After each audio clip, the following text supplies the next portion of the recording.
Boa tarde, meus amigos. Estamos começando mais um podcast Business e Vinhos. Se eu não me engano, é episódio 11, Chiquinho? 11 ou 12? 11. E hoje com o meu amigo, cara, de anos, hein? De anos, Aníbal. Como é que você tá?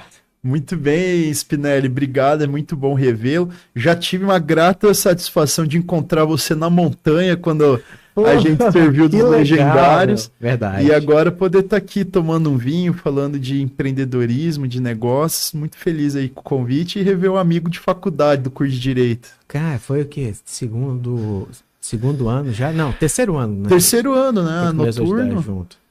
Quando a gente tem que mudar a faculdade pro noturno, porque tem que trabalhar o dia e tarde, É isso mesmo. e às vezes depois da faculdade Verdade. sair continuar terminando alguma coisa do Pô, dia. bem isso. Isso que tá, minha irmã, ela estuda de manhã. Aí ela fala assim, pô, nota de manhã. Nada contra quem estuda de manhã, ou à tarde, à noite, pessoal. É só. Inclusive é bem melhor É bem estudar melhor. É de isso que eu ia manhã. falar. A política de estudo é diferente, né? A gestão de horas. O pessoal da manhã, as notas. Não que à noite não tenha notas boas, mas de manhã as notas é 9, 9,5. Mas eu lembro o perfil da nossa turma, tinha pessoal que já trabalhava com defensores agrícolas, Agrícolas. ar-condicionado, eu mesmo trabalhando com Madeira. madeira, você tinha os Com suplementos, vinho, isso. Viu? com Não, vinho vinho, agora com a. suplementos também, né? Suplemento. Principal era suplemento. Então, você via que era um perfil de quem estava buscando o curso de direito, mas que já estava no mercado de trabalho, né? Coisa que o pessoal da manhã é muito bom, né? O cara seria o certo, né? Seria Estudar o de manhã, certo. fazer um estágio à tarde, para quem Uhum. vai focar no curso, na formação, aprendizado e a assimilação é bem Bem melhor. melhor, com certeza. E é verdade, você falou que era bem variado, né? Era o pessoal de ar-condicionado, de Multissetorial, multissetorial. dava quase para montar ali uma cooperativa já de. Que legal, meu. Que legal, Aníbal. Pô, fico muito feliz, tá? E só pra gente começar o nosso podcast, eu vou falar do vinho, tá? Oh, Pra que depois a gente maravilhoso, já. inclusive. Ó, esse aqui é um vinho francês, pra quem sabe eu quase não gosto de vinho francês, tá? É um vinho chamado Piquemal, é da região de Catalanes, lá da França, na região sul da França. O vinho um pouco ácido, então se você comer com uma carne um pouco mais gordurosa, a carne vai atropelar esse vinho. Ele é um vinho um pouco mais elegante, então tem que tomar com a carne mais magra, um queijo um pouco mais forte. Então, quem quiser esse vinho, tem na Batonage Wine, que é a nossa trade de vinhos. Fechou? Você Aê. me fez lembrar de coisas boas dos negócios, como a gente exportou muito madeira.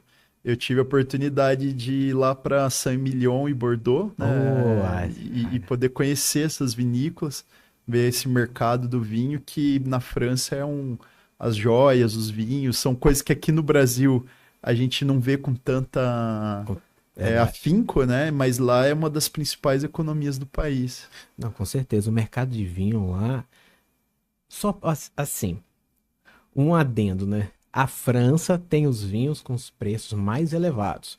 Entretanto, a maior produtora de vinho é a Itália, sabia? Sim, Eu achei isso incrível, porque a Itália, ela tem uma briga interna de vinhos muito grandes. Falo que são os clássicos B. Barbaresco, Barolo, Brunello de Montalcino e eu esqueci mais um B. E eles brigam, competem entre si. E normalmente onde você compete não tem um crescimento tão pujante, né? Mesmo com a briga interna na Itália entre os vinhos, ainda consegue passar a França. olha, eu acho que deve ser que todo mundo vai na Itália, o pessoal recomenda pedir o vinho da casa, É, né? Eu acho que isso deve tomar, mesmo. os turistas tomam mais e deve produzir mais, né? Essa é a ideia. Legal, mas Aníbal, vamos lá. Eu quero voltar um pouco para a faculdade. Vamos Na verdade, um lá. pouco antes da faculdade. Nossa ex-querida PUC Maringá. Saudades, saudades da PUC. Cara, vamos lá. Desde que eu te conheci, você sempre foi um cara do business, do trabalho. Mas eu não conheci o Aníbal criança. O Aníbal com 10 anos, 12 anos. Até tava conversando com você em off ali, que eu falei, pô, cara, é verdade. A gente conversou de tantas coisas, mas como é que era o Aníbal pequeno? Você já estava cortando madeira, já estava No meio do... Subindo a montanha. Cara, eu nasci em Maringá e já fui logo. Meu pai estava tocando uma área rural do grupo familiar que eles tinham do meu avô, em Naviraí, Mato Grosso do Sul.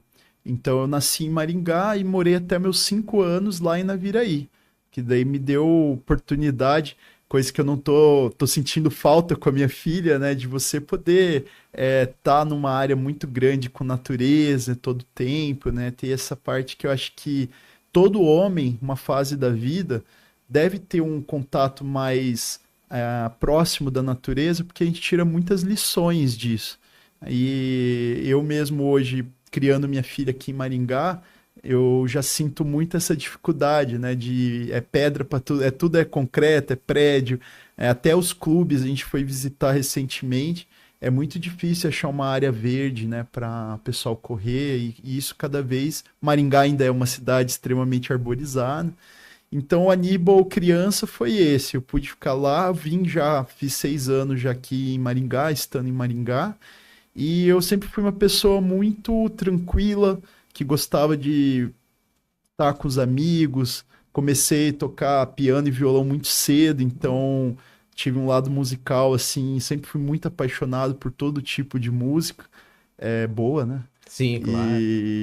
Porque eu falo assim, não tem gênero ruim, tem música boa, música ruim, né? Isso é E verdade. para mim o termômetro é assim, é a música que sai da moda e sustenta, né? Se a gente tá hoje aqui em 2024 e ainda toca um Beatles, então a música é boa, Claro, não é? com Ela, certeza. ela venceu o modismo ali das campanhas de marketing e perdurou. Então, você ah, eu sempre então gostei muito de música, de ir na feira, estar com os amigos, reunir a galera. Eu sempre era o cara que reunia a turma. Sim. E dessa forma eu fui. Nunca tive assim uma meta muito ousada. Meu pai até sempre me incomodava isso. Às vezes ele olhava para mim e falava: Filha, aí, qual o seu sonho? Né? E você não quer. Conquistar coisas, ter coisas, e eu falava muito assim pra ele, cara, tô tranquilo, sabe? E eu fui descobrindo que o que realmente eu gostava era a parte mais de performance, né? Eu sempre tive que entender um propósito no que eu estava fazendo, e a hora que eu vi aquele propósito, tudo funcionava bem. Legal. Então, ou até hoje, quando me passam um serviço a ser feito, e se eu não entendo muito bem assim qual é o objetivo daquilo, se está alinhado, parece que você faz, mas faz com o freio de mão puxado, né? E quando você entende a ideia, então, por exemplo, até a escola, eu nunca fui o aluno que tirou A, né? Eu sempre passava de ano, porque eu não conseguia entender o propósito de tanta dedicação simplesmente para passar no vestibular, né? Entenda. E uma coisa que você vê que não vai ser Não tão. me dava ânimo, É, às vezes tirava até o tesão ali de estudar, porque, por exemplo, às vezes você tinha um livro que você estava empolgado, mas chegava alguém, ou um professor, ou um pai, não sei o que, e falava, não, você tem que ó, ler o livro de biologia. Você fala, tá, mas espera aí, hoje em dia é tão difícil alguém querer ler. ainda é. Ainda mais. Então, se você tá lendo lá um Harry Potter, um Senhor dos Anéis, não importa o que seja, se você estava empolgado com uma leitura, né, de repente você cortar aquilo porque você tem que estudar para prova, porque tem que tirar a nota, e a gente vê hoje no mundo dos negócios que o próprio Rubem Alves ele defendia muito essa linha de você. Eu procuro fazer isso com a minha filha. Por exemplo, se ela tá encantada com essa taça, ela tá aqui, ela é uma criança de 2 anos e meio e ela tá encantada com essa taça. Então aproveite. Quantas lições você pode dar só? Quantas histórias você pode contar a partir daqui? Se você explicar que um raio que cai na areia vira vidro, já começa algo. Aqui você pode explicar que o vinho ele está no estado líquido, mas que existe o estado sólido e o gasoso. Então você consegue ensinar tudo que você poderia ensinar para alguém, mas dentro do que está chamando a atenção dela, né? Então isso é uma das coisas que eu sempre busco fazer na educação. Quando eu levo e busco minha filha da escola, eu foco muito nisso. Eu acho que aqui no Brasil, por eu sou um defensor do ensino Sim. público e universal, mas eu vejo que ele acaba às vezes sendo precarizado porque você força as pessoas que não querem estudar a estudar. E isso vira um problema até para o professor. Não é estudar, tipo, geral, estudar aquela matéria ou aquela... Não vou nem citar nome, um grande colega nosso, mas eu lembro um professor que me marcou, porque ele já era meio cara fechado, ele chegava na sala de aula da faculdade e fazia assim: por favor, gente, quem não quer prestar atenção, já sai, eu vou dar presença aqui. Me lembro claramente. E assim, por mais que às vezes tem aquele papel do professor de incentivar o aluno, resgatar, né, aquela fase do jovem que alguns acabam até se perdendo, indo para as drogas e etc. Então tem um papel ali institucional, né, de ser seguido, mas tem um outro lado que a gente, falando em mercado de trabalho, é muito ruim penalizar quem está ali no nível de maturidade, porque a faculdade deveria ser para gente madura já, para o cara que quer entrar ali para sugar o conhecimento do professor, porque que nem na Alemanha, eles desde os 6 anos de idade, eles já vão direcionando se você vai para a área acadêmica ou para a área técnica. Mas se você vai para a área técnica, você vai ser o técnico. Não é que você vai aprender a fazer uma manutenção de ar-condicionado e ser técnico de ar-condicionado. Você vai virar o cara que sabe montar, desmontar, sabe o nome de cada cara, estudado para aquilo. Né? E a academia... Não é à toa que os carros alemães são os melhores, coisa linda. Né? E a parte acadêmica, que é a parte mais teórica, mais aprofundada, chega a ser tipo 10%, e olhe lá, da população que faz um curso superior. Né? Então, isso hoje no Brasil, quando a gente fala em faculdade para todos, gera essa situação que gera um desequilíbrio na cadeia produtiva, onde a gente tem um cenário que todo mundo vira doutor, todo mundo tem um curso superior, e aí você tem numa empresa, num chão de fábrica, uma porcentagem grande de engenheiro de produção, por exemplo, ganhando menos às vezes, que nem eu falo na minha fábrica, que é madeira. Um planista, que às vezes estudou até a 5ª série, mas ele domina ali a plana, ele está disposto a pôr a mão dele ali perto de uma faca, fazer uma regulagem, ele sabe montar e desmontar uma plana, que é o coração de uma madeireira, né? Uma plana que vai dar precisão nas medidas, vai transformar a madeira no assoalho, no deck, no que você precisar, e ele vai ganhar muito mais às vezes do que um cara que se dedicou ali 5 anos para ter um curso superior e está comandando o setor. Porque na hora que a gente vai fazer a avaliação de custo, né, dos cargos, e até mercado de trabalho, mercado de mão de obra, se você a facilidade de repor aquele colaborador dentro da equipe. Se eu perder o planista, às vezes minha empresa para. Em gênero, no E às vezes se você precisar substituir alguém do administrativo, da parte gerencial, no dia seguinte já tem lá 60 currículos à disposição para começar a trabalhar. Hoje não, eu estava almoçando, eu até comentei com você que estava almoçando com uns amigos, que tomamos um vinho de manhã, na hora do almoço, de manhã, na hora do almoço, hein, pessoal? De manhã, tipo, 8h30 começou na hora do almoço, e ele é headhunter. E tá voando no mercado hoje por causa disso. O cara entra no mercado, tipo, num cargo de diretoria, só que ele não tem nenhuma prática no setor, no executivo. Ele não é executivo de carreira. Ele só tem o certificado, né, de patente. Que esse meu amigo, ele tem o business dele. Treinar esse cara em situações que o executivo vai ter que passar para poder tentar amadurecer mais rápido possível. Mas não...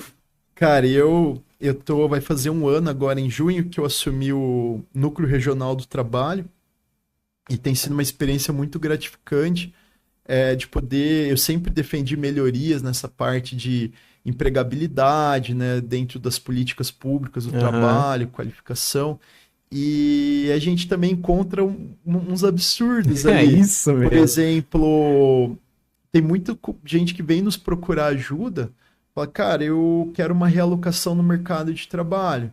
Você fala, tá, o que você faz hoje? Eu faço isso, isso e isso. O que você quer?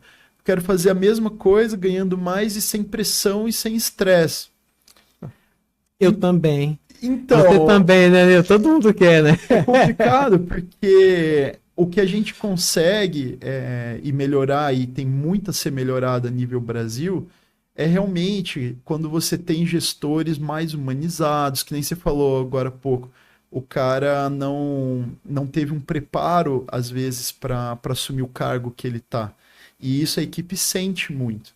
Por exemplo, você pega empresas como o Google, que já deixa a equipe trabalhar com resultado e com horários flexíveis, né? Divide o trabalho, deixa ele na nuvem, o cara às vezes não precisa estar fisicamente ali, ou ele, se ele é uma pessoa que acorda mais disposta, ou que ele vai dormir mais tarde, tem um fluxo de produtividade mais noturno, essa pessoa consegue ter os resultados, os desempenhos, dentro das características dela. Ela não tem que se adequar. Um grande amigo nosso, o Osler, tem aquela Inner Metrics, né? Sim. E eu achei muito legal na Inner Metrics, na avaliação deles, quando você tem assim o seu natural e o adaptativo. Então, vamos supor que eu sou uma pessoa, inclusive, quando eu fiz o Inner Metrics, eu estava numa fase que eu tinha feito um antes e um quando eu assumi o financeiro dos negócios familiares. E o meu comunicativo era muito alto. Depois de alguns meses que eu estava à frente da parte financeira, aumentou o meu cautela no adaptativo e diminuiu um pouco o meu natural na comunicação. Por quê? Porque você começa a calcular mais riscos, você começa a sentir mais na pele aquela pressão dos boletos a serem pagos. Com certeza. E isso transforma você. Você não é só o cara que está ali dentro da empresa, bate meta, porque você sabe o global. Às vezes, um mês bom que você bateu todas as metas, no global tem um financiamento que vai vencer, não tem caixa o suficiente para pagar aquela parcela, mas aquele mês foi bom, mas quem está no financeiro tá com a visão a longo prazo. Isso então, às vezes, a pessoa tá comemorando hoje, mas o cara do financeiro tem que, assim... tá chorando. Tá champanhe, assim, mas ele tá, tipo... Tá chorando. Mês que vem tem que ser o dobro disso, que senão, né, lascou. E essas são algumas experiências aí que a gente eu venho colecionando, porque logo cedo, meu pai sempre me participou de levar, eu lembro nas férias, a gente exportava, né, como eu comentei, madeira. Sim. Então eu ia ajudar ali a fazer alguma embalagem, ajudar a empacotar alguma coisa. Então eu pude ter essa experiência, que é algo hoje que falta demais para os jovens, de quererem uma parte, mas quem quer, pelo próprio ECA, né, o Estatuto da Criança e do Adolescente, eles acabam, ao mesmo tempo que eles são protegidos, mas eles também são excluídos da oportunidade, porque só é possível pelo nosso regimento, digamos assim, nosso ordenamento jurídico, trabalhar assistido dos pais. Claro, verdade. Então, se você é filho de empresário, você já sai na frente no mercado de trabalho, porque você vai poder acompanhar uma carreira, uma experiência empresarial, que quem não tem pai empresário ou comerciante, né?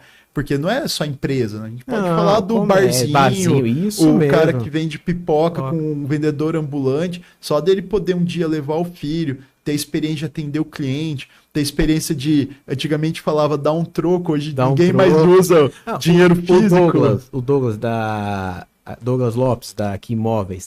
Aqui Imóveis é a antiga imobiliária dele, agora é a Winner Brokers. É que eu falo que é Aqui Imóveis sempre é a que marca pra mim, entendeu? Marca. Tanto que a gente fez um... Tá aqui. Fizemos um tipo de um testezinho simulado aqui e o pessoal ficou pau a pau. Aqui Imóveis com My Brokers. É My Brokers, né? Winner Brokers. Aí ele vendia laranja, pô. Vendia laranja. Mas o meu sogro mesmo já começou a trabalhar trabalhar dentro de empresa com 12 anos. Isso são coisas que às vezes as pessoas não estão podendo ter essa experiência, que por um lado, quando você vai escrever a lei, você está pensando em proteger a criança, em dar a oportunidade dela estudar e ter uma infância, né, com saúde, com brincadeiras, com esporte, com cultura. Claro. Mas quando você faz isso sem poder levar a parte empresarial, né, que nem no Japão mesmo, o estudo, a faculdade, principalmente o colégio, né, a base, ela já é um ensino voltado ao empreendedorismo. Isso que é. Principalmente. E a gente hoje, com esse projeto do novo ensino médio, ia ser uma tentativa, era um caminho para isso, e que com essa troca do governo virou um caos completo. Porque a gente já tinha várias dores no ensino público, que, né, infinitas, né, de salários, né, um professor que é a coisa mais importante hoje na formação é um professor, Concordo. e a gente tem estatísticas que, por exemplo, muito mais da metade dos professores tem que, às vezes, fazer uma renda complementar, às vezes fazer um doce, um pão para vender, ou fazer um job, enfim, para poder fechar a renda dele do mês. Então, essa é a realidade de muitos que estão lá educando e ensinando as futuras gerações. Então, nessa linha, E tem um problema dos próximos professores, né? Cadê a vontade de ter mais professores?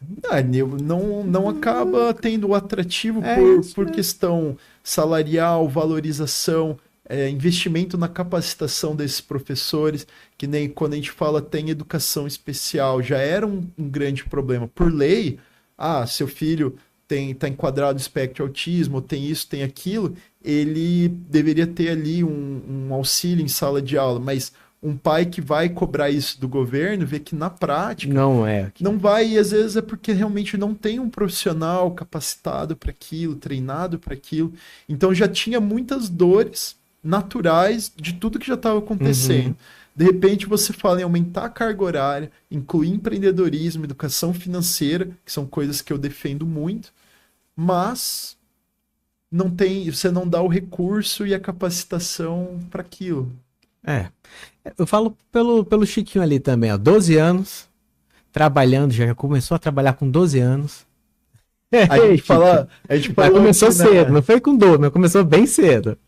A gente falou antes de foi começar. Com 12 mesmo? Acertei, tá vendo aí? 12 é uma marca boa. A gente comentou até quando vinha aqui no estúdio, ele vinha de uniforme da escola, agora ele tá todo empresarial. Remelento, sabe? Criança. Agora você olha aqui, tá um executivo mirim, gel no cabelo pra trás, tá parecendo gerente do JP Morgan. É isso aí. Chaveiro fake da BMW. É isso mesmo. Outra dúvida, Aníbal, referente a essa sua história no empreendedorismo.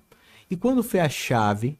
Eu sei que você sempre foi uma pessoa muito social. Sempre foi. Na faculdade ali, pelo que eu vi, sempre foi. Mas a chave para entrar na gestão pública? Então, a gente vinha falando, eu acabei entrando naturalmente, minha primeira experiência profissionais foi na empresa familiar, até eu assumir ela de vez. E eu, quando você me conheceu, inclusive, eu estava numa fase de sangue nos olhos para o mundo empresarial. Eu me lembro. E estava sendo apresentado, porque essa virada de chave foi quando eu entrei no Copegem, que era o Conselho de Jovens Empresários de Maringá, e eu entrei pelo lado empresarial, mas lá eu me apaixonei pela parte do serviço, de fazer ações sociais. A gente focava muito na formação do jovem, preparar o jovem empresário para o mercado de trabalho, essa parte de formação de lideranças. O Copegem me atraiu muito quando falava isso. Aqui nós estamos formando os próximos líderes, os líderes para as próximas gerações. Eu tinha um amigo lá, o Thiago Boeira, ele sempre falava aí uma expressão assim, que a gente viveu um hiato de lideranças. Ficou, parece que um período sem formar novos líderes aqui no Brasil, e a gente precisava investir nessa base. Então ali foi essa virada de chave, dali que eu comecei a conhecer que tinha uma agenda da cidade, que todo dia estava tendo eventos, palestras, ações nos bairros, a parte do poder público, a parte que tinha uma sociedade civil, inclusive com cases, né? Por exemplo, Maringá formou o primeiro observatório social do Brasil, que já ajudou não só a prever e combater casos de corrupção em Maringá e mau gasto do dinheiro público, mas serviu de inspiração para que tivesse em várias outras cidades. Então imagina hoje, se você somar todos os observatórios sociais do Brasil, lembrar que se não fosse começado aqui em Maringá, Não teria essa expansão. Que legal. o próprio CODEM, que é o Conselho de Desenvolvimento. Então, eu cheguei assim a participar de mais de 15 grupos de cara. Já no meu, eu estava com 18 anos, 2012, entrei para o Rotary, entrei para a BRH, entrei para conseguir participar da FIEP. E aí aquilo foi me apaixonando. Pro norte? Rotary Norte? Maringá Norte. Maringá Norte, isso mesmo. Foi Era da Maringá Alvorada, Norte. era do norte. Né, e um pouco também de um reencontro com a história do meu avô, que por mais que ele sempre foi muito presente, mas por eu ser o caçula dos netos, eu convivi muito com o lado avô dele. Né? Eu não fazia nem ideia que meu avô tinha deixado um legado, que fez a arborização da cidade. Isso a gente nunca conversou sobre isso.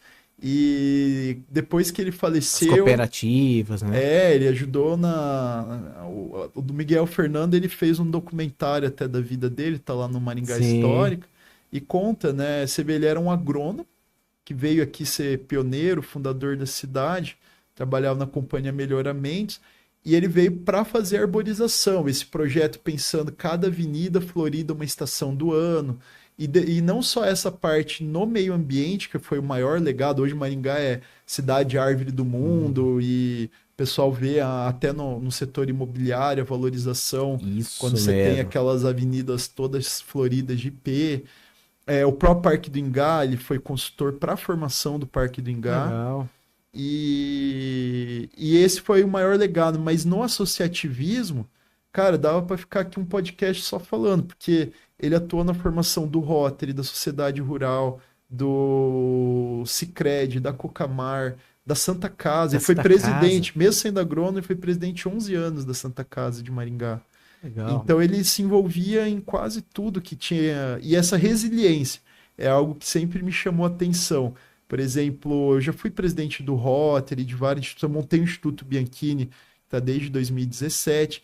Mas ele fundou, por exemplo, o Sindicato Rural de Maringá, patronal, e ele ficou presidente 35 anos. Meu Deus do céu, imagina ser presidente 35 Imagina anos. você ficar à frente de uma instituição ali, fazendo essa defesa, né, das pautas, das agendas, representando por 35 anos. Então...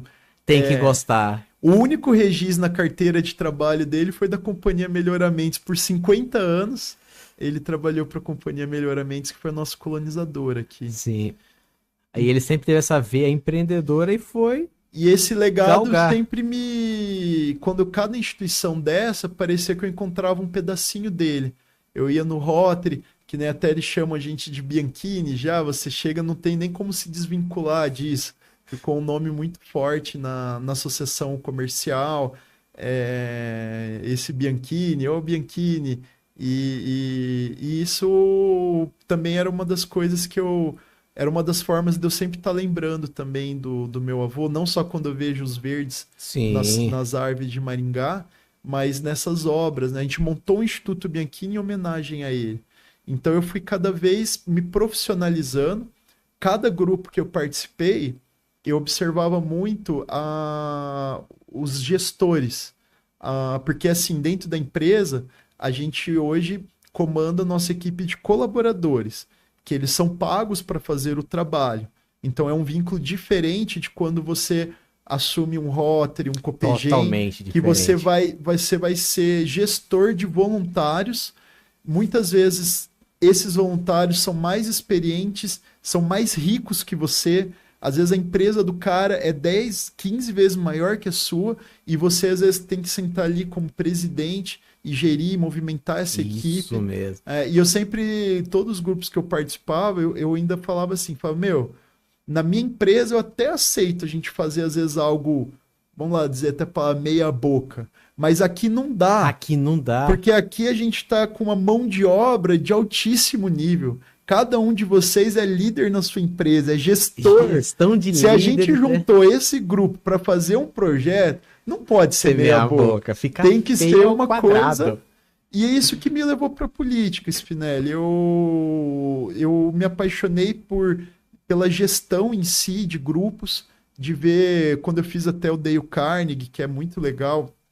Tudo eles têm uma fórmula mágica, Tudo, é isso aí. E eu via que na prática é bem isso, você vai aprendendo macetes de gatilhos emocionais, de como inspirar as pessoas, como motivar, né, como se comunicar melhor, falar sempre no ponto de vista do ouvinte, não Sim. do que você quer transmitir, mas até lembrar o meu amigo Jairo Penac, não sei se conhece, professor de oratória, Só de nome, só de nome. ele sempre fala assim que tudo que a gente saia da nossa boca, que seja bênção para a vida do outro, que possa fazer uma transformação.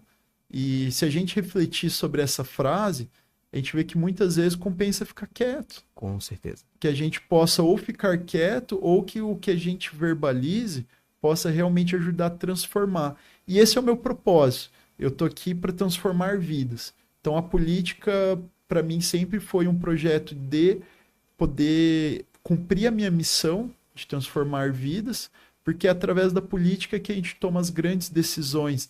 Se hoje você tem um buraco que você passa com o carro, estraga seu carro, se você hoje precisa ir para o trabalho e não tem uma linha de ônibus perto da sua casa, ou que você tem que pegar 3 ônibus para chegar lá, se hoje você está sendo atendido no hospital que faltam remédios, ou que você precisa ser transferido porque você está num pronto atendimento e você precisa ir para um hospital com mais complexidade para atender, tudo isso é política.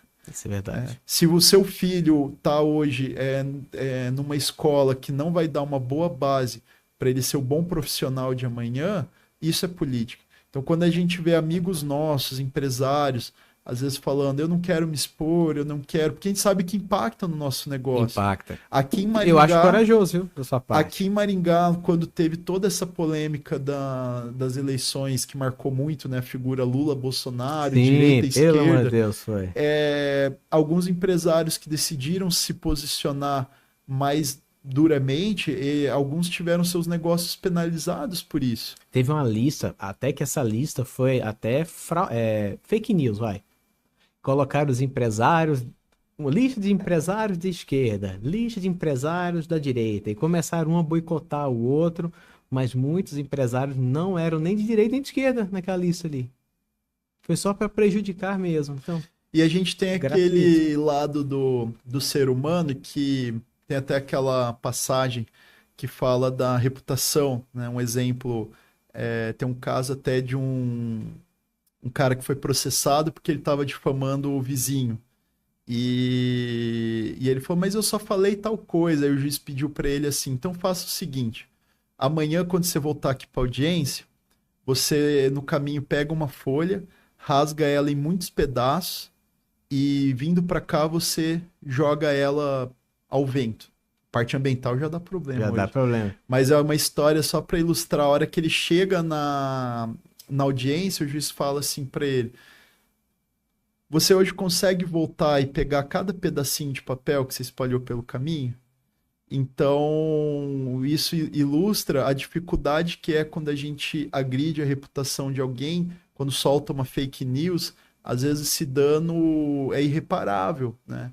E nós, empresários, a gente vive de reputação, Sim. né? A gente constrói ela com cada vez que a gente honra um pagamento, um compromisso financeiro, cada vez que a gente consegue pagar a folha de pagamento dos colaboradores em dia, tudo isso é a construção da nossa reputação, quando a gente paga os fornecedores, quando a gente consegue entregar para o cliente o que a gente se propôs a fazer, e a gente às vezes não quer pôr isso em risco. Mas os problemas macro do país estão acontecendo à nossa volta. E a gente tem. Eu falo muito assim: se você consegue dormir tranquilo, sabendo tudo que está acontecendo no país e focar só no seu negócio, cara, fique assim, ajude de outras formas. Mas eu, por exemplo, isso me incomodou muito. Isso me chamou minha atenção. Quando eu estou, às vezes, na minha empresa, eu fico pensando em todos os problemas que estão à minha volta e que eu podia estar fazendo uma diferença, né, na vida dessas pessoas. Quando alguém. Parece exagero Não, falar mas sabe o assim. que é legal? É o seguinte, há uns 4 anos atrás, 5 anos atrás, eu comprei 2 cadeiras da sua empresa. E quem foi me trazer a cadeira? Suado. Com as cadeiras nas costas. foi você, Aníbal. É. Aí eu fiquei pensando, aí agora você falando, refletindo, cara, é muito trampo pra colocar seu nome, assim, em risco, vou dizer assim, sabe? Na fachada pública ali pro pessoal apontar. Mas a sua busca pela justiça é maior do que isso. Bem maior. Eu sempre falo que para mim a parte empresarial, ela é justamente para me dar condição, me dar sustento para fazer a minha obra, que seria a parte política, né? A parte de poder. E hoje tenho também focado muito na parte espiritual também, né? De poder, em cada coisa que a gente faz. Eu sempre tive uma conexão muito forte com Deus, mas hoje eu sinto isso muito latente, assim, de estar em grupos que, como nos legendários, estar em contato com pessoas também que estejam querendo levar a palavra, levar um algo a mais na vida, né? Então, eu acho que essa é a obra, não é a obra do Aníbal, né? Eu me coloco hoje como instrumento, né, de Deus para fazer minhas ações. E eu vejo a parte empresarial, é isso que a gente tem que fazer. Tem cara que a missão dele, por isso que eu falo, não entenda quando eu disse que a pessoa que não se incomoda é porque talvez realmente aquela não é a missão dele. Sim. Né? Às vezes a missão dele é ser um empresário bem-sucedido, com uma equipe grande. Para prosperar ao redor, né? Para justamente dar condição, quando eu mesmo vou fazer um projeto, às vezes a gente precisa de patrocínio, precisa de apoio, precisa de ajuda, e esses são os caras que vão poder estender uma mão, apoiar um bom projeto, apoiar uma boa causa, patrocinar um bom programa como o seu aqui do podcast. Valeu. Aí. Então, a gente precisa criar essa rede e eu no Instituto Bianchini eu sempre uso uma frase para minha diretoria que eu falo assim, às vezes num grupo as pessoas começam a comparar, um faz mais isso, um faz mais aquilo, eu falo, gente, a nossa diretoria é um céu estrelado, cada um tem sua vez de brilhar, porque nós temos dons diferentes e a gente não pode tentar querer que todos façam igual. Se for para todo mundo fazer igual, a gente vai ter uma diretoria fraca. A gente precisa unir as nossas diferenças, sabendo que todos têm potencial para, no momento oportuno, mostrar a que veio. Né? Um vai ter uma facilidade de dispor mais tempo nos projetos, um outro vai ter uma habilidade de articular parcerias e grandes projetos. Então, não só... Eu sempre tento fazer isso em todos os grupos que eu participo. Saber cada personalidade, cada jeito... E respeitar isso. Posição, e respeitar, né? Respeitar. No Rotary Assim, eu ajudei a fundar o Rotary Assim, e a gente entrou no momento que o clube estava bem fragilizado. Ele foi fundado com 24 companheiros, e logo, poucos meses, ele chegou a cair para 8. Pô, louco.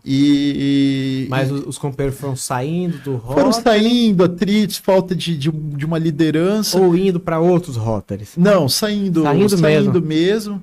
E só que foi bom que quem ficou eram pessoas que tinham muita essência de servir, entenderam bem o que estavam fazendo ali, queriam fazer a coisa dar certo. E a gente pôde entrar e fazer uma união muito forte, que realmente virou uma família ali. Por quê? A família é isso, quando cada um conhece os seus defeitos e ama mesmo assim. Isso mesmo. Então a gente pôde respeitar as falhas e expor os pontos fortes, usar de cada um que estava ali, a gente se conhecia bem, e nisso virou uma potência. Hoje é um dos Rotary Clubes mais ativos, mais atuantes do Distrito 4630, já está com mais de 33 companheiros. 33 companheiros. Já fez grandes projetos. Eu tinha um sonho, por exemplo, de fazer uma contribuição para o HU, para o Hospital Universitário Regional. Meu avô fazia uma campanha quando ele estava na Cocamar, né, nessa atividade, ele pediu o pessoal doar um saco de soja, e através do Amigos do HU, que já é muito antigo. Então eu tinha também uma meta minha que foi, eu quero deixar alguma contribuição, por mais singela que fosse. Seja. E pelo Rotary Assim, a gente pôde fazer o nosso primeiro projeto global, que a gente chama do Rotary, onde nós doamos berços aquecidos, incubadora neonatal. Louco, caramba. Foi um projeto de mais de R$200 mil, feito pelo Rotary, com a união de todos os clubes, mas encabeçado na época. Eu falo isso porque era uma meta minha. Eu falo, enquanto rotariano, enquanto cidadão aqui de Maringá, queria poder deixar por mais singela que fosse, poder dizer que em algum momento da minha vida ali a gente fez uma contribuição, né? Assim como em 2019, até você participou, quando a gente fez a reforma da biblioteca do Colégio JK. Sim. Foi uma mobilização da comunidade. Legal. E... Pô, boa memória, Aníbal. Caramba, memória boa, hein? Não, é que foram coisas muito impactantes na minha vida. Eu estava fazendo aquela formação em política em São Paulo, do Renova Brasil, e tinha um desafio final, que era como se fosse o TCC. Sim. A gente poder fazer uma transformação em algum local da cidade que tivesse a ver com a nossa história e a nossa bandeira. E eu sempre fui atuante na parte de educação de qualidade. Sim. E aí a biblioteca do Colégio JK leva o nome do meu avô, porque na época ali era o lado do horto, uma área da companhia, provavelmente ele ajudou muito na articulação da doação da área, e aí tem essa homenagem da biblioteca. E era uma biblioteca linda, enorme, mas ela tinha que ficar com os vidros fechados, senão os macacos do horto entravam e estragavam as coisas. Putz, E o calor de Maringá ninguém conseguia parar. Então a gente fez uma mobilização, levantamos dinheiro para comprar, colocamos 2 aparelhos de ar-condicionado novos, pintamos as paredes, reformamos móveis, ficou a coisa mais linda. E tudo através de vaquinha online, mobilização da comunidade, a imprensa ajudou muito. Então conseguimos entregar, e isso depois foi um projeto que foi reconhecido em São Paulo. Fui lá na Sala São Paulo, um evento nacional, que ganhou um prêmio de destaque do sul do Brasil, chamava Projeto Renovar o Brasil. Legal, então, cara. foi também tudo isso para mim são confirmações de Deus que eu falava assim, cara, não posso parar, tenho que seguir nessa área. É para isso mesmo, é o caminho, né? Esse é o caminho. A montanha que você tem que subir, né? e a gente vai ficando dividido, porque na minha cabeceira da mesa, ao mesmo tempo que eu tô ali lendo como que faz um projeto de saneamento básico para o município, estudando gestão pública, eu também estou ali com a Bíblia do Vendedor, com o Tony Robbins, com livros de Napoleão Hill, Stephen Covey, o Dale Carnegie, porque a gente fica assim entre o empresarial e a gestão pública. Sim. E chega um momento que não é que você precisa escolher, você se obriga a ir para um nível de gestão de alto impacto, porque se você não transformar as coisas em indicadores, não conseguir pôr um processo que você monitore à distância, não poder focar em montar uma equipe boa, porque eles falam assim, quantas pessoas já falaram, se eu ficar um dia fora do meu negócio, a casa cai. Isso aí não é. Então, se você quer se dedicar à gestão pública e ser empresário, que é muito importante, porque eu acho que o político, se a base do sustento dele for a política, ele já está fadado ao fracasso. É isso aí. Ele já está fadado em algum momento se corromper e ele parar de ter um projeto para as pessoas e virar um projeto para ele. É o que eu gosto muito na política, não me envolvo na política, mas eu sou um ser político, todo mundo é, né? Nós somos os seres políticos. Eu gosto muito quando o cara é outsider. O cara que não precisa da política para. Ele já conseguiu, já atingiu o que poderia atingir. Ali ele faz de coração. Isso eu acho muito legal. E é o que você está fazendo. E é realmente muito importante isso. Eu e meu pai, a gente conversa direto, ele sempre relembra. Fala, filho, tem que ver e tal. E eu falo para ele, não, pai, eu tenho essa consciência de que por mais que eu cresça na política, eu nunca posso deixar um negócio de lado. Justamente pelo que eu acabei de falar. Nós precisamos que a base do sustento nunca venha dali. Porque essa é a forma de garantir que você realmente está lhe servindo, que você não vai em algum momento... E é muito desafiador, porque é uma divisão de agenda, de tempo, de, por exemplo, um caso dessa semana, de eu ter a mãe de uma amiga minha precisando ser transferida de hospital, é um caso de vida ou morte. Claro. E você tem os contatos, você tem os meios para ajudar naquilo e você tem um cliente para atender. Você está ali atendendo um cliente, toca seu celular, é a família daquela pessoa. Você sabe que atender aquela ligação vai te prejudicar naquela negociação, naquele atendimento. Uhum. E então, em várias situações, você tem que escolher, às vezes, fazer uma viagem. Você vai lá para Curitiba participar de um evento que vai ser simplesmente uma solenidade de entrega, mas tem um papel representativo. Se Sim. você se predispõe a representar as pessoas, elas esperam que você esteja Esteja nos ativo, eventos, claro. esteja nos locais, ou você vai lá para São Paulo no encontro do G4, ouvir um monte de cases de sucesso. Então, essa entrega, essa divisão de agenda é sempre um dilema na vida de quem decide seguir em paralelo os dois caminhos. Mas eu acho que a entrega final é mais valiosa, porque não sou só eu nessa situação, tem muitos casos hoje no Brasil de pessoas que estão na política e são empresários, inclusive empresários de altíssimo impacto, e eu te garanto que se você fizer uma análise, normalmente o político é empresário, ele tem um nível de entrega de resultados muito maior. Claro, porque ele está acostumado com a meta, né? KPI, o ROI. O ROI. Retorno sobre investimento. É isso mesmo. Qual é a última linha? O DRE. É isso. O DRE. E eu acho que o ROI é isso. É você... Eu mesmo, quando assumi o cargo do chefe do núcleo do trabalho, eu já fiz um cálculo assim, eu recebo tanto por mês aqui do governo, eu tenho que fazer valer. Se um dia alguém me perguntar, eu quero ter o ROI. Falar assim, o Aníbal deu aqui. De cara, eu fiz um ofício para a Receita, eu entrei em junho, 27 de junho de 2023, e agora eu me afasto, vai fazer um ano, em junho, vai dar um ano certinho, por conta do período eleitoral. Da campanha. E aí, a primeira coisa que eu consegui, junto com o Marcos, que é o delegado da Receita, uma doação de R$205 mil em equipamentos, MacBook, tablets, que eu pude modernizar não só o núcleo. Hoje você vai lá no núcleo do trabalho, tá todo um computadorzinho de ponta, as agências do trabalhador, que o próprio secretário, Mauro Moraes, ele vem investindo, ele está com uma equipe nova, estamos com uma secretaria nova. Então, está vindo muito recurso para as agências do trabalhador, mas eu pude também fazer a minha contribuição individual de deixar um legado ali, de poder contratar uma equipe boa.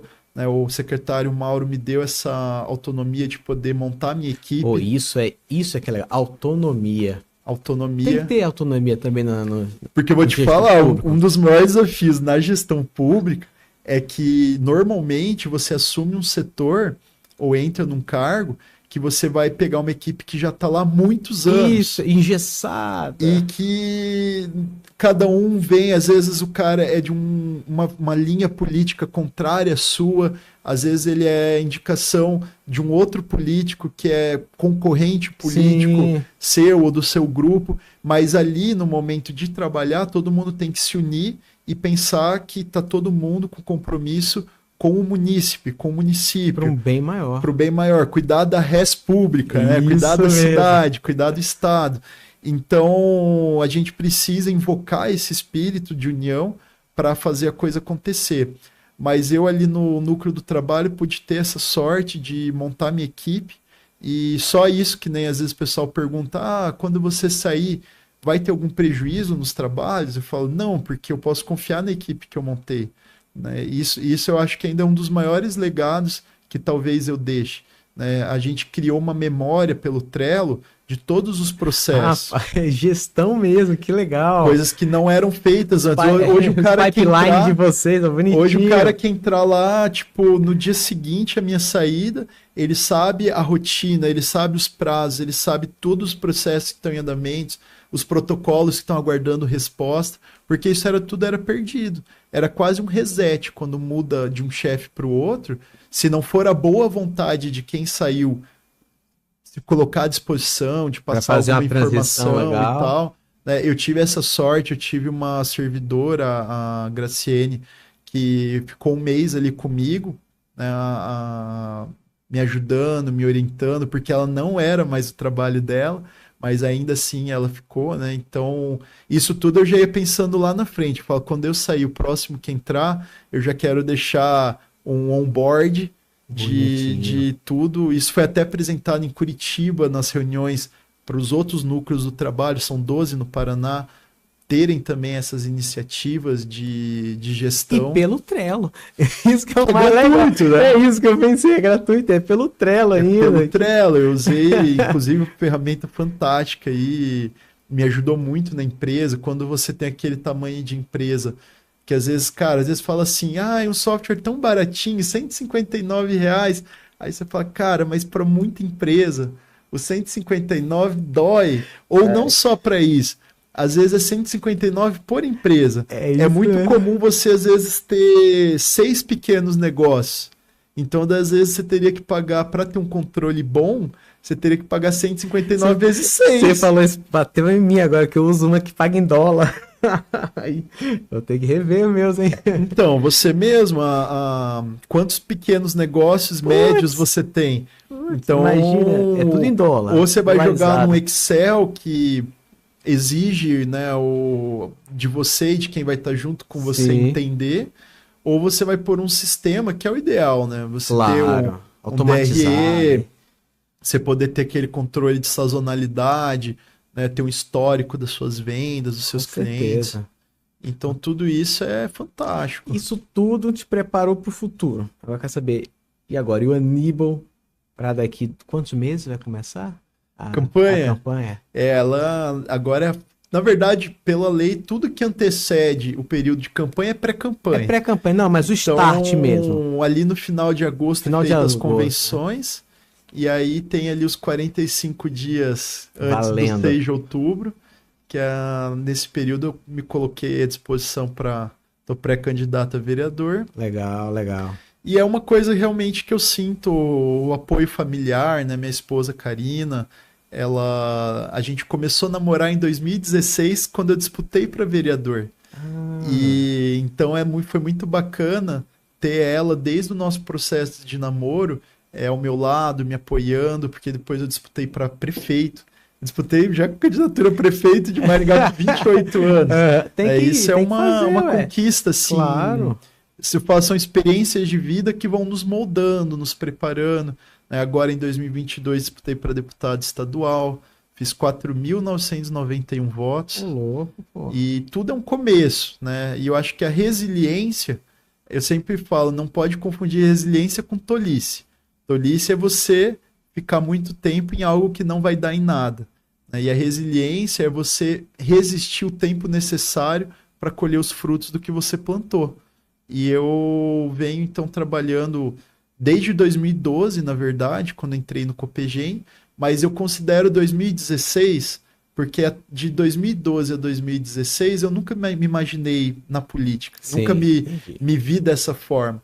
Foi só realmente em 2016 que eu, às pressas, às vésperas do período de definir, eu recebi o convite e decidi disputar para vereador. Foi que legal. E isso que eu gostei, cara, a esposa já conheceu ali, na batalha. E para mim, passou. Tá até escrito aqui, ó, família é tudo. Então, isso mesmo. Se não fosse um projeto com bênção dos meus pais, com apoio da minha esposa, até minha filhinha, ontem mesmo teve um lançamento oficial da pré-campanha, né, do Silvio Barros, minha também. E ontem, como era muita gente, frio, acabei não levando minha filha. Ela ficou brava. Tem que estar lá. Ela ficou chateada de não ter ido. 3 aninhos já mandando no pai. Ela sobe comigo no palco. Agora na abertura da Expo Engá, ela foi comigo, né? Andava de cavalinho. Eu falei pra ela, filha, você vai conhecer os amigos do papai hoje. Aí você se apresenta pra eles. Aí ela chegava, falava assim, qual o seu nome? Aí eu falava, eu sou a Helena. Então, eu acho que isso também, hoje minha filha é um dos maiores projetos que eu estou envolvido, que é realmente poder preparar ela não só para o mercado de trabalho, mas poder passar para ela a importância do voluntariado, do servir, de se envolver na comunidade. A gente leva ela, tenta proporcionar, tenta adequar isso é legal. As experiências, Porque é igual lá nos Legendários, né? Quando vai só os homens é de um jeito, agora se vai com a esposa É junto, outro jeito. tem que adequar, Tem que porque adequar, tem que adequar. a ideia não é gerar um trauma, a É ideia é isso gerar mesmo. uma inspiração para que ela queira servir, queira E cada se for vez ver mais. os Legendários, pro homem, tem que ser daquele jeito pra mais, não é? Se Ah, fosse muito... olha, eles falam de todo aquele ciclo, né? Do tipo, vai do ódio ao amor, É né? isso mesmo. E eu fico tentando imaginar, porque ali você sabe, como eles falam, tem até o Paulo Vieira, tem Paulo Vieira foi grandes em nomes Balneário. que ajudam a compor toda a experiência que é feita lá. Então tudo ali tem um propósito. Uhum. E eu acho que realmente pode ser bem estudado, melhorias, mas é difícil você mudar algo e querer ter uma experiência diferente. É isso daí. A É. essência tem que estar... A É essência igual é quando essa. você fala que o melhor momento para começar um negócio é depois de quebrar um, porque é transformador. Eu, quando comecei a trabalhar na empresa, a gente passou, né? Eu tinha 50 colaboradores, tinha uma folha de pagamento alta e entrei num processo que a empresa estava bem endividada. E aquilo, por exemplo, eu fui rapidinho de 78 quilos, começo da faculdade, fui para 110 quilos bem rápido, Sim. aquele estresse de correr atrás da bola de neve, desmanchar a bola de neve, Manchar das a bola de coisas, neve, é isso e mesmo. tá sempre analisando o modelo de negócio, as oportunidades. E essa transformação faz quando, por exemplo, meu pai parou em 2018 e eu comecei meu negócio sozinho, apesar de eu nem acho justo falar sozinho, porque só de eu ter meu pai vivo me aconselhando, me certeza. apoiando, é até injusto dizer que eu Sim. toco um negócio sozinho. Hoje Mas eu você é digo o assim, CEO. sozinho no CNPJ. Jota, Quando assim, é o meu nome agora que Tá em jogo. tá em jogo. É minha conta bancária que tá ali de fiador. Então, quando eu comecei, né, a ter essa experiência, que você pega coisas que você vivenciou que você não tolera mais.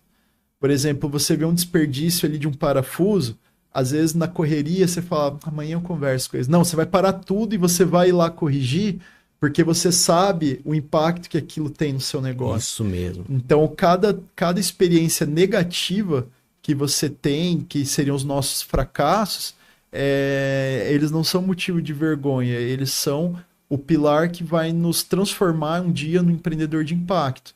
Então, quanto mais experiências... Você já viu aquela frase que fala que experiências extraordinárias transformam pessoas comuns em pessoas extraordinárias.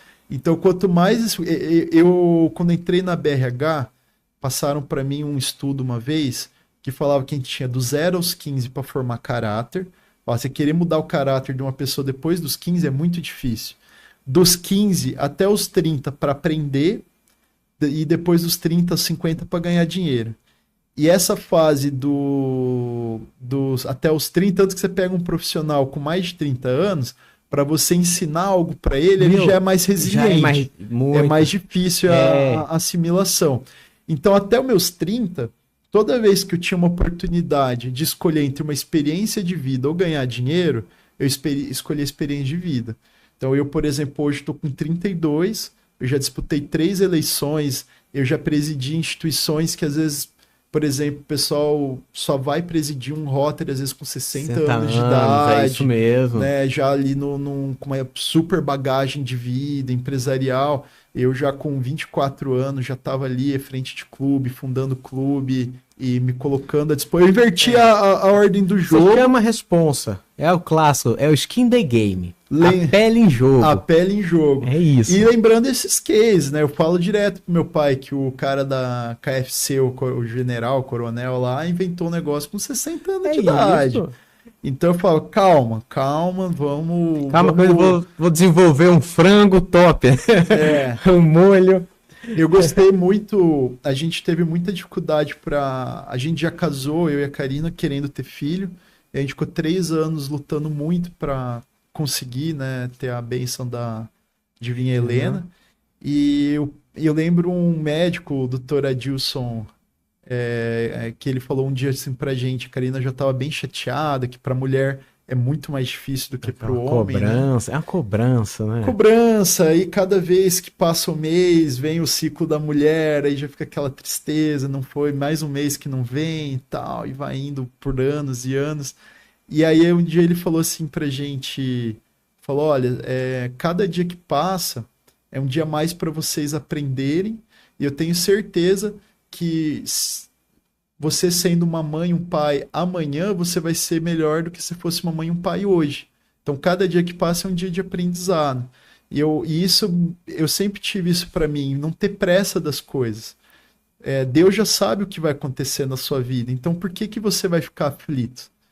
Você pode ter calma e esperar o momento certo. Aproveita o hoje. O que dá para fazer hoje? Para o trem vir, o trilho tem que estar passado. Então foca em cada dia, pôr ali um dormente, um pouquinho mais de trilho, para a hora que o trem vir ele poder passar. Bonito, né? Rápido. E rápido. Então essa construção no dia após dia, como o seu Fernando Ferraz me ensinou, degrau, patamar, é assim que sobe a escada. Se a gente quer subir de 2 em 2, de 3 em 3, uma hora cai. Né? E eu sempre gostei de fazer isso de forma bem sólida e focar realmente, que é hoje o que a gente passa para os jovens. Invista em você. Legal. Mais importante que saber qual curso você vai fazer na faculdade é como que estão suas soft skills. Em 2012, perguntei pro então empresário do ano da época do Dr. Jair Ferrari, ele falei, quem que é rico? Quem que é rico, considerado rico? Na época eu falava assim, hoje quem tem mais de 20 milhões ali é uma pessoa considerada rica. Hoje você perguntar quem que é rico, vai falar quem tem saúde mental. Isso mesmo. Que é uma das coisas que está cada vez mais escassa, é burnout, é um monte de coisa que a nossa geração está sofrendo, é poluição sonora, é o estresse do trabalho. Falta de tempo. De exercício, de tomar sol. Tudo isso gera um ataque à nossa saúde. Com certeza. Que a gente está pagando preço e não está vendo. Aníbal, que legal, cara. Eu fico feliz em ver, tipo, o Aníbal que eu conheço lá da época da faculdade, a gente zoava, brincava, tomava um chopp, tudo lá no Mercadão, quando tinha a esquina do chopp ali. Pô, agora eu tô vendo um grande empresário e um grande político. Eu nem gosto de usar a palavra político, porque denota muitas coisas, mas vou usar para você porque você vai mudar essa palavra do político. Amém. Que a gente não quer ver. Eu quero ver o político mais que nem você, vinculado à família. Parabéns, cara. Obrigado, muito feliz mesmo. Feliz mesmo. Eu que fico feliz de estar aqui com você, te parabenizar pela escolha aí do programa, um programa leve, gostoso. Tomar um vinho e conversar com os amigos. Legal. É isso mesmo. E que, como eu disse, que cada vez você tem essa responsabilidade aqui como apresentador e quem vir, de usar, né, realmente aqui as palavras para abençoar a vida das pessoas. A gente sempre se esforça para poder deixar um pouquinho do que fez mudança na nossa vida. Então, cada oportunidade que a gente tem de compartilhar, a vida é curta, é rápida, então o que a gente puder compartilhar para que os outros também possam ter mudanças nas suas vidas é essencial. Show de bola, show de bola. Pessoal, muito obrigado pela presença de todos, adorei. E na próxima, o Diegão vai estar aqui conosco. Então, hoje foi mais o 11º episódio. Abraço!